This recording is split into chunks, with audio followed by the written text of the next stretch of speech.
जन संवाद पर जो भी व्यक्ति अपने विचार व्यक्त कर रहे हैं वह उनके अपने विचार है। जन संवाद उसकी पृष्ठि नहीं करता। नमस्कार दोस्तों, आज एक बार फिर चर्चा करेंगे कुछ ऐसे विषयों पर जिससे आम आदमी की जान या ये कहें मजदूरों की जान खतरे में है। और चर्चा में हमारे साथ जुड़े हुए हैं वार्ड 28 जो वर्तमान में वार्ड 33 है। इस वार्ड से पूर्व सभासदपति ठाकुर मनीष सिंह जिन्होंने 5 साल इस वार्ड की सेवा की थी और जो राजनीति की थी उस राजनीति में अपनी एक अलग पहचान बनाई थी। आज किसी पहचान के मोहताज नहीं और ऐसे व्यक्ति को चर्चा में इसलिए शामिल किया गया है क्योंकि वह वार्ड 28 जो वर्तमान में वार्ड 33 है, यहाँ 5 साल राजनीति कर चुके हैं और उस राजनीति में आज जो घटनाएं हो रही हैं वह कभी भी देखने को नहीं मिली। इसलिए विशेष तौर पर ठाकुर मनीष सिंह को आमंत्रित किया गया है और चर्चा करेंगे डीएलएफ अंकुर विहार की उन बिल्डिंगों की जहां पर मजदूरों की जान जा रही है। ऐसी ही दुर्घटना घटित होती है 22 अगस्त 2025 को, जब एक मजदूर इलेक्ट्रिकल शॉर्ट के चलते अपनी जान गंवा देता है। और ऐसे हादसे पहले भी हुए हैं, लेकिन पहले के और कल के हादसे में एक अंतर है। उसी अंतर को लेकर हमने आमंत्रित किया है ठाकुर मनीष सिंह को। मनीष जी, जनसंवाद में आपका स्वागत है। कल एक घटना घटित होती है उस वार्ड में जिस वार्ड में 5 साल आपने राजनीति की थी। यहाँ पर एक बिल्डिंग का नवनिर्माण हो रहा होता है और वहां पर करंट लगने से मजदूर की मृत्यु हो जाती है। हमने देखा कि मजदूर की जब मृत्यु हुई तो कुछ समय बाद आप भी वहां पर पहुंचे और आपने एक बहुत ही अच्छा कार्य जिसे मानवता के रूप में एक मिसाल के तौर पर देखा जाएगा वह कार्य किया। आपने उस मजदूर परिवार की सहायता की। लेकिन ऐसी घटना घटी क्यों? आज हमारा ये सवाल आपसे है। 5 साल आपने इसी वार्ड में राजनीति की है।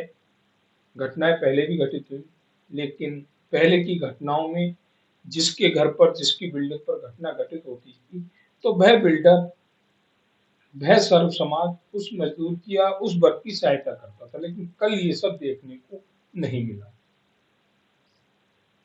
क्या है, ऐसी बात नहीं है। हमारे जो वर्तमान पार्षद है वो भी मौके पे पहुंचे थे और जितना उनसे बना वो भी उन्होंने मदद की उस परिवार की।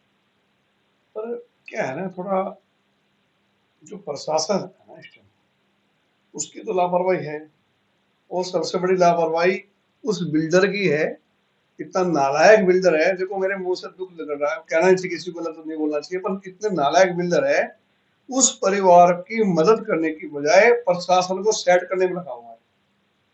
इस सेट करने से आपका तात्पर्य क्या है कि उनके खिलाफ शिकायत दर्ज ना हो या वो मजदूर शिकायत दर्ज नहीं करा पाए, कुछ कानूनी कार्रवाई ना करे? क्या हुआ, जैसे कि हमें पता चला, मैं पहुंचा और उसके बाद रामनिवास त्रिपाठी जी भी वहां पहुंचे मौके पर और उस परिवार की मांग थी वो जो दोषी हैं उन पर पहले से मुकदमा लिखा जाए, उसके बाद हम डेड बॉडी लेके जाएंगे। पर जो है पुलिस प्रशासन ने कहा मुकदमा तो हम लिख देंगे आपको, कोई बात नहीं, हम डेड बॉडी लेके जाओ। पर वो परिवार अड़ गया, अब नहीं लेके जाएंगे। उस पर थोड़ी बात हुई, हमने भी प्रशासन के ऊपर जोर दिया, भाई जब ये परिवार कह रहा है मुकदमा हो तो पहले मुकदमा क्यों नहीं करते, जो इसमें दोषी है उनका नाम लिखो। तो उसके बाद हमारे बात करने के बाद में प्रशासन ने कहा ठीक है आप थाने पहुंचे, बॉडी को जाने दीजिए। और जब हम थाने पहुंचे तो जो बिल्डर था वो अपनी सेटिंग मैचिंग में तो लग गया। उसने उस परिवार को ये नहीं कही है भाई तुम इसकी बॉडी कैसे लेके जाओगे गांव में, चल भाई जो भी होगा देखा जाएगा, तुम रखो, उसमें 50,000 लाख इसकी संस्कार करो, कर्म करो इसका गांव जाके। तो गरीब परिवार है, उनकी हालत मुझे लगता नहीं। अब भाई जो अच्छे घर से ऊपर से ऐसे समाज का है, मुझे लगता नहीं गांव देहात में के बाद जमीन भी ज्यादा हो। ठीक, उसका भाई था मौके, उसकी हालत लगता नहीं मुझे भाई ज्यादा पैसे वाले हैं। जैसे मुझे पता चला 2 बहनें घर के अंदर, उसकी कुआरी है, माँ बाप है, उनका भरण पोषण कैसा होगा। अरे भाई हम कह रहे हैं विजेंद्र दरोगा जी, आप अगर जो प्रशासन को या किसी को जैसे हमें सूचना मिली है, इनको ना देके, किसी को पैसे ना देके आप उस परिवार की मदद कर दें। राजीव तोमर जी, आपसे भी कह रहा हूं मैं, आप अच्छे इंसान हैं, दरोगा जी तो का तो पता नहीं है, ये तो पुलिस में रहे हैं पहले, इनके तो दिमाग में कीड़ा रहता है, हम ऐसा कर लेंगे वैसा कर लेंगे। अरे भाई एक इंसानियत भी दिखा दो आप लोग। अरे भाई एक सही मुआवजा, पहले भी हमारे टाइम में मुआवजा दिया गया जो है हाथ कते सी वो लोग हमारी बहन के एक के, उसको भी करीब बजाज बिल्डर, जैसे हमें पता चला था सरकार ने अलग दिए थे उनको, अब बजाज बिल्डर ने करीब 10 लाख रुपए मदद की थी। उसके अलावा सी ब्लॉक में जो पहले एमएम रोड पे जो आग लगी थी हाजी बिल्डर के यहाँ पे, उसने भी अपनी बिल्डिंग के अंदर, नुकसान तो है नहीं था, पर जो नुकसान हुआ था बिल्डिंग का वो पूरा किया था। उसके अलावा ई ब्लॉक में आग लगी थी, ई सागर, जो एक सागर जी सागर थे, वो एक्सपायर हो गए थे उसके अंदर, और जो है उनके लड़के के हाथ खराब हो गए थे उसके अंदर। उसमें जो बिल्डर थे उन्होंने बिल्डिंग जो है ठीक कराई अपनी पूरी पूरी। इस सवाल ये भी है, चेयरमैन साहब आए थे उस टाइम, उन्होंने मदद करी, उनकी दाह संस्कार में ही खुद कर रखा था जमुना विलेज जाकर, तो उसमें उसमें मदद हुई थी, आम जनता ने भी सहयोग किया था, हमने भी किया था। पर इस बार मामले में क्या देखा, ग्रुप पे चर्चा तो चलती है अपनी नेतागिरी चमकाने के लिए। मैंने कल क्या देखा, ग्रुप पे सबने नेतागिरी चमकाई, जितने समाज सेवी है, लेकिन सहायता थाने तक कोई नहीं आया। जैसे ही मुझे पता चला मैं मौके गया, और रामनिवास त्रिपाठी भी देखो जी वो भी रहे, और हमारे पत्रकार बंधु आप तो थे ही है, आपके बिना, मदद के बिना ये मुकदमा भी नहीं लिखा जा रहा था। आपने बड़ी मदद करी, आपके चैनल की और आपकी पूरी टीम का मैं धन्यवाद करना चाहता हूं, जो अच्छे काम के लिए हमेशा समाज हित में खड़े रहते हैं आप।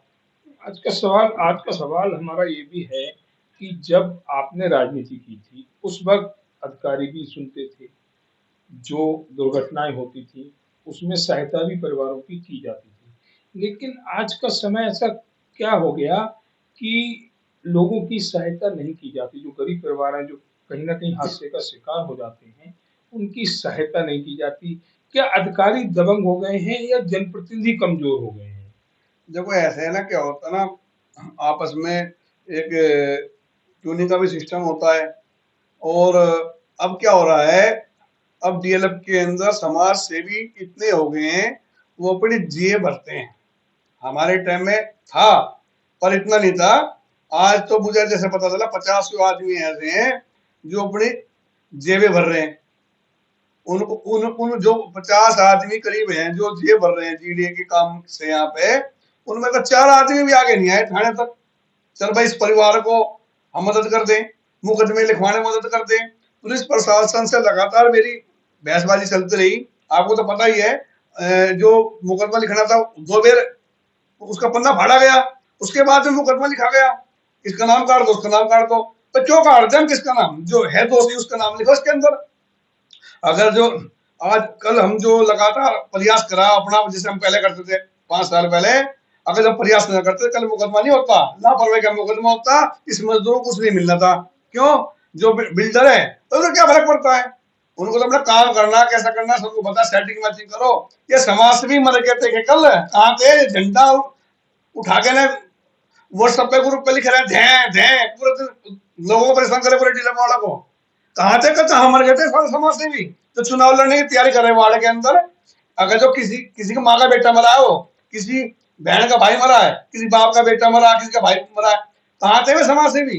अरे पैसा मत दो, खड़े तो हो जाओ यार थाने में आके किसी के साथ में। आपका कहने का तात्पर्य है कि दोषी, मैं कह रहा हूँ समाज से भी जो ठेकेदार बढ़ रहे हैं डीएलएफ में, समाज का ठेका लेकर चल रहे हैं, मैं फलानी पार्टी का नेता हूँ, मैं RAA का अध्यक्ष हूँ, मैं व्यापार मंडल का हूँ, फलाने का हूँ। अरे ये इनकी अपनी जेब भरने के धंधे बना रखे हैं डीएलएफ के अंदर इन चोरों ने। मैं चोर कह रहा हूँ सरेआम, मेरे में मुकदमा करवा लो, कौन करवाएगा मैं देखूंगा कौन करवाएगा। ये धंधे बना रखे लोगों ने अपनी जेब भरने के, एक नहीं आया थाने तक यार। आपका आक्रोश जायज है, क्योंकि जिस परिवार गरीब आदमी का बच्चा मरा ना, जिस परिवार के साथ घटना घटित हुई है, आपने काफी समय उसके साथ बिताया, लगभग 7-8 घंटे आप उसके साथ रहे, आपका आक्रोश जायज है। लेकिन सवाल है, आपने जो कहा कि सबने जेब भरने का धंधा बना रखा है, तो ऐसा धंधा करने की उन्हें इजाजत कौन दे रहा है? भाई जो देखो ऐसा है, बिल्डर है खरीदार, जो बिक जाए वो 54 को 98 में जहां से सेट हो जा। पर ठीक है सेट तो हो जाओ, कभी कोई गलत काम हो जाए बिल्डरों से, गरीब आदमी को मर जाने के हाथ से, इनकी लापरवाही से उसकी मदद तो करवा दो कम से कम। ये अपनी जेब भरने में लगे रहोगे, इसमें सरेआम बिल्डर की गलती है इसके अंदर।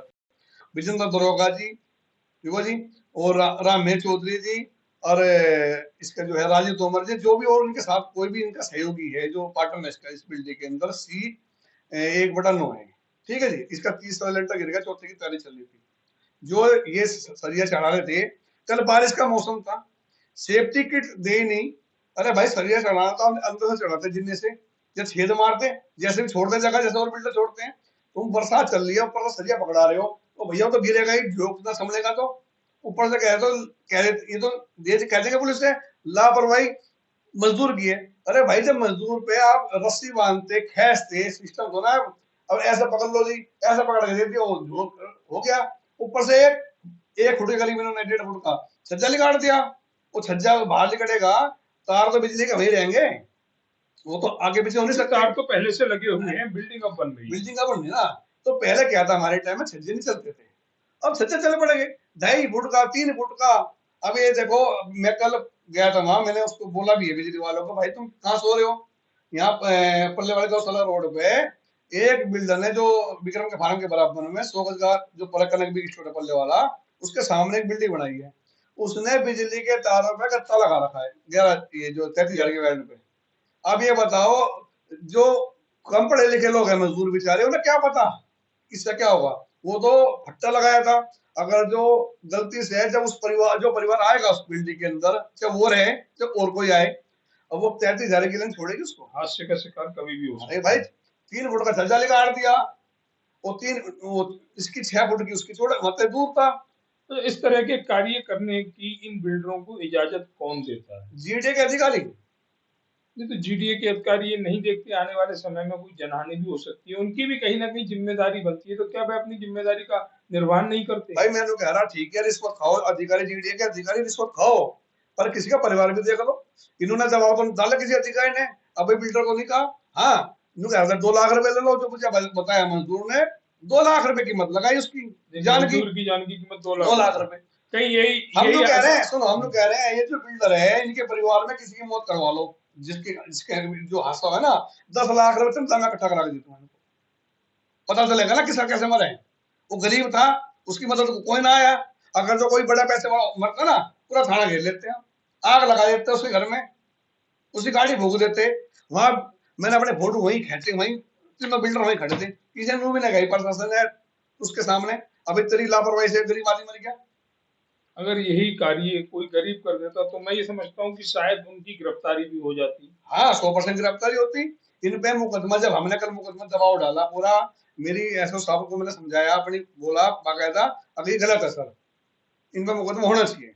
जब उनकी समझ में आया, एसएचओ साहब ने तुरंत उसको मुकदमा कर दिया। अच्छा, ये मुकदमा किन किन लोगों के खिलाफ हुआ है? इसमें विजेंद्र दरोगा जी बिल्डर, और राजीव तोमर जी बिल्डर, और रामेर चौधरी बिल्डर, 3 के नाम इसमें मुकदमा नामजद होया है। ये होया है गैर इरादत हत्या का। गैर इरादतन हत्या। हाँ, हत्या तो है ही, पर ठीक है, हत्या तो लापरवाही तो उनकी है। आप सेफ्टी कितनी देर किसी को छज्जा आगे निकाल ले हो, उसके बाद में बरसात के मौसम में काम करा रहे हो बिल्डिंग में, जिम्मेदारी किसकी है? वो बनती है। अच्छा, क्या आप इस बात को मानते हैं कि जो भी निर्माण कार्य हो रहे हैं, इसमें सबसे पहले मरूज मजदूरों को सुरक्षा किट प्रदान की जाए, जिससे कि ऐसे हादसे ना हो? देखो, वो सुरक्षा किट तो देनी चाहिए इनको, पर मुझे लगता नहीं, मैंने पूरी डील में देखा कोई सुरक्षा किट देता है इन लोगों को, गरीब मजदूरों को। भाई एक चीज बताओ, ये क्या है ना, कम पढ़े लिखे लोग हैं, तकरीबन पढ़े लिखे भी मैं मानता भी नहीं होंगे, और ये बचपन से मजदूरी करते हैं, इनको सिर्फ यही दिखता है। पर ये जिम्मेदारी, के लिए भाई ये बिल्डर तो पढ़े लिखे हैं, इनको तो सोचना चाहिए। दरोगा जी तो पुलिस में रहे होने, दिल्ली पुलिस में रहते हो, अब मुझे पता ना, अब ये रिटायर हो गए, अभी जॉब पे भी है, इनको तो खुद देखना चाहिए। अब तुम गलत काम करवा रहे हो। और जो मुझे बताया, ये जो बिल्डिंग सील थी, अच्छा पहले भी सील थी ये, हाँ, जो मुझे बताया, जो जैसे सूत्रों से पता चला, लोग ऐसी हैं प्रभारी जीडे के, उन्होंने कहा ये बिल्डिंग हमने सील कर रखी है। अरे जब सील बिल्डिंग है, सरकार ने आपको काम रोक रखा है, तुम जो है जबरदस्ती काम करवा रहे हो लेबर से वहां पे, तो ये तो लापरवाही पूरी बिल्डर की है ना। एक तो बिल्डिंग सील है तुम्हारी, ऊपर से तुम लापरवाही कर रहे हो भैया। और ये जो जान गई है, इसमें दोषी ये बिल्डर है, इनकी तुरंत गिरफ्तारी होनी चाहिए। अच्छा, उस परिवार की भी सहायता संबंधित विभागों को, जो आपने कहा गरीब परिवार है, 2 बेटियाँ हैं शादी के लिए और यहाँ का रहता भी नहीं है, शायद बाहर का कहीं ये का रहता है, कासगंज का है। कासगंज का है। हाँ, एक तो उत्तर प्रदेश कासगंज। आपके जो विचार हैं, उन विचारों को लेके उसको लगभग कितनी सहायता मिल जाए जिससे कि उसका जो बेटा चला गया परिवार का, तो वो बहनों का, उसके बूढ़े माँ-बापों का भरण-पोषण सही से हो सके, शादी हो सके? देखो मेरे अपनी भावनाएं वो क्या, उनकी क्या होगी। अब तो कोर्ट जो केस हो चुका है, मुकदमा हो चुका है, प्रशासन अगर जो सही चलेगा तो गिरफ्तारी होगी उनकी। और भैया लिपापोती होगी, सेटिंग मैचिंग हो जाएगी। तो देखो ऐसे है, अगर जो इनकी प्रशासन से आएगा तो इनकी गिरफ्तारी करेगा। भैया अगर जो गरीब लड़के को, उसके गरीब परिवार की जो मौत हुई है, उसकी उसका न्याय दिलाना है, तो इनकी सबसे पहले गिरफ्तारी होनी चाहिए। जो इनकी गिरफ्तारी होने से क्या होगा, जो और भी जो बिल्डर हैं वो सेफ्टी किट सब व्यवस्था सारी खुद दे देंगे। अब मैं तो पहली बार आपको और बता दूं आपसे, मेरी जानकारी में पहली बार मुकदमा है बिल्डर के नाम पे। आज तक किसी बिल्डर के नाम पे जितने भी हुए, किसी के हाथ कटे बहने के, किसी के वो हुए, सब लोग ऐसे कर लेते थे, मुआवजा दे देते थे, वो गरीब आदमी लेके चला जाता। नहीं, आप ये कहना चाहते हैं कि हादसे इससे पहले भी हुए हैं, हाँ, लेकिन ये पर पहला प्रकरण है इसमें मुकदमा है जिसमें बिल्डरों के खिलाफ मुकदमा मुकदमा दर्ज हुआ। पहले आपस में मिलकर सहायता राशि प्रदान कर दी जाती थी, हाँ, जिसके चलते शिकायतें दर्ज नहीं होती यहाँ पे थी। क्या है ना, हमारे जो जैसे कि यहाँ पे बिल्डर एसोसिएशन के अध्यक्ष हैं, रविंद्र भाई जी हैं, जो हमारे जैसे विधायक जी हैं, बड़े नेता जो भी होते थे, वो कहते थे, दबाव डालते थे, भाई गरीब आदमी है, इसकी मदद की जाए। तो उसकी वो मदद होती थी, उसके बाद सरकार से मदद मिल जाती थी। उस परिवार का एक जो जब जो जाना तो चला गया, पर उनके भविष्य के लिए, उस परिवार के लिए रहने खाने की व्यवस्था तो हो जाए। तो इसमें जो जिम्मेदारी बनती है, मैं फिर कह रहा हूँ आपसे, प्रशासन को इनकी मदद करनी चाहिए। इनकी सबसे पहले इनको बिल्डरों को जेल भेजा जाए, और कोर्ट अगर इनको मुआवजा करे, 20 लाख रुपए जुर्माना करे, 15 करे, 10 करे, 10 से तो नीचे मेरा भी मन है, 10 से ऊपर ऊपर इनका इनको मुआवजा सहायता इन्हें सहायता मिलनी राशि चाहिए। बिल्डर दे। सरकार जहाँ भी योजना में दे सकती है, उस योजना में बिजली विभाग से या जो मुख्यमंत्री राहत कोष से जहाँ से मदद हो सकती है वहां मदद मिले। पर सबसे पहले मदद बिल्डर को करनी चाहिए, और उस परिवार से उसके घर जाना चाहिए, उससे मिलना चाहिए, और उससे गलती मानना चाहिए। हमारी लापरवाही से तुम्हारा बेटा चला गया, हाँ, हमें माफ कर दो, सांत्वना देनी चाहिए। हमारे ऊपर हत्या का मुकदमा लग गया है, हमारी आत्मा ये हमको नहीं आ रही है, हमारे हाथ से, हमारी लापरवाही से एक हत्या हुई है। अच्छा, उन विभागों से आप क्या चाहेंगे जो विभाग इस प्रकरण के पूर्ण रूप से जिम्मेदार भी हैं? देखो, जिम्मेदार सबसे पहले तो विभाग में मानता हूँ मैं, जीडीए का जवाब है। इसमें वीसी साहब को जो है तो ऐसा आदेश पारित करना चाहिए चाहिए, अवैध निर्माणों को हाँ, रोकने के लिए। जो नीचे कर्मचारी हैं, जो यहाँ पे जो है, जैसे करण सिंह है, ये सुपरवाइजर है, इसकी जिम्मेदारी बनती है, पूरी ड्यूटी इसकी यहीं की है। नहीं, जानकारी ये लगी आपने जो नाम लिया है, इस नाम के व्यक्ति का यहाँ से ट्रांसफर कर दिया गया है। नहीं, वो तो कल भी आया था, परसों भी, रोज आज भी आ रहा है ड्यूटी पे। भाई ट्रांसफर हो गया, कागजों में हो गया ना, अभी तो वर्तमान में ड्यूटी उसकी है ना, वो क्यों आ रहा है यहाँ पे? क्या माल इकट्ठा करने के लिए आ रहा है क्या? है वो वहां तो नहीं पहुंचा मौके पे। तकरीबन जो घटना है 11 बजे की बताई गई है, शाम तक यही रही, थाने में तो नहीं आया, उसने तो मुकदमा नहीं लिखा है बिल्डर के खिलाफ। अब तूने जो जैसे कि बताई गई है, बिल्डिंग सील थी, तूने कैसे सील तोड़ी इसकी, कैसा काम करा वे? तो जीडीए ने मुकदमा तूने कराया बिल्डर के खिलाफ, उसे करना चाहिए मुकदमा जीडीए के अधिकारी को भी। ये फिर उनकी सब मिली भगत है सबकी। तो आप जानते हैं कि ये जो कार्य इस क्षेत्र में हो रहे हैं, उसमें सबकी मिली भगत है, जिसका खामियाजा कहीं ना कहीं यहाँ रह रहे परिवार या वह गरीब मजदूर भुगत रहे हैं, जो इस ऐसी बिल्डिंगों में निर्माण में अपना योगदान देते हैं। देखो, फिर आपसे बता रहा, ये सारा सिस्टम देखो ना, आप बंद कर सकते ना मैं बंद कर सकता। हाँ, हमारे विधायक जी कर सके, मैं विधायक से हाथ जोड़ कर निवेदन करूंगा, जितने अवैध काम चल रहे हैं इन्हें बंद करवा दो। मैंने पहली वीडियो में बोला था आपके, मैं निवेदन कर रहा विधायक जी, हमारे नजर विधायक जी, आदरणीय विधायक जी, आप लोनी में सारे गलत काम बंद कराए, आपने अपने हड्डी मिल बंद कराई, आपने जितने भी कब्जेधारी भूमाफिया सबके खिलाफ कार्रवाई कराई, पर जो जीडे के अधिकारी हैं, जो अवैध काम कर रहे हैं, जो बिल्डर गलत काम कर रहा है, इनको भी जेल भिजवाना काम करो, अधिकारी भी जेल भिजवाना काम करो। ये अवैध काम निर्माण जो चल रहे हैं लोनी के अंदर, इन्हें बंद करवा दो, हाथ जोड़ के निवेदन है। ना ये गरीब जनता, गरीब लेबर आदमी मरते रहेंगे यहाँ। तो ये थे हमारे साथ पूर्व सभासद पति मनीष ठाकुर जी, जिन्होंने अपनी बेबाकी से बात रखी। साथ ही लोनी लोकप्रिय विधायक नंदकिशोर गुर्जर से निवेदन भी किया कि ऐसे कार्यों पर रोक लगनी चाहिए जो किसी की हत्या का कारण बन जाए। और ये इस वार्ड 33 या ये कहें पूरे जोन 8 में हो रहा है, जिसमें अवैध निर्माण फलीभूत हो रहे हैं। कारण विभागीय अधिकारी जो बंद लिफाफे लेकर इस तरह के कार्यों को अंजाम दे रहे हैं, उसी के लिए मनीष ठाकुर जी ने निवेदन किया है विधायक नंदकिशोर गुर्जर जी से। आगे इस प्रकरण में क्या होता है, ये हम आने वाले समय में बताएंगे और एक बार कोशिश करेंगे कि फिर जब ये प्रकरण पूरी तरीके से समाप्त हो जाए, परिवार को एक अच्छा मुआवजा मिल जाए, उसके बाद फिर हम ठाकुर मनीष सिंह के विचार जाने, उनसे रूबरू हों।